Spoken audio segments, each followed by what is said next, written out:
আসসালামু আলাইকুম এভরিওয়ান, কেমন আছেন? ভালো আছেন?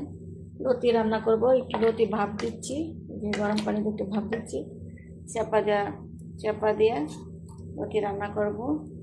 একটু আলু দিব, এইখানে মশলা, হলুদ, মরিচ, কাঁচা মরিচ দিচ্ছি, গুঁড়া মরিচ নাই, রসুন কুচি, রসুন ছেঁচা, কাঁচা মরিচ পেস্ট, হলুদ, মশলা, আল্লাহ, তেল দিচ্ছি,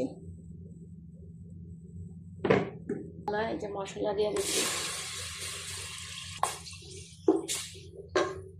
দিলাম, আর দিয়ে দিলাম, এটার মধ্যে চাপা দিচ্ছি, দিয়ে একটু কষিয়ে নিব। এটা একটু ভাপ দিয়েছি, দিয়ে একটু কষিয়ে নিচ্ছি, নিলাম। এখন লতি দিব, একটু হালকা জল দিব।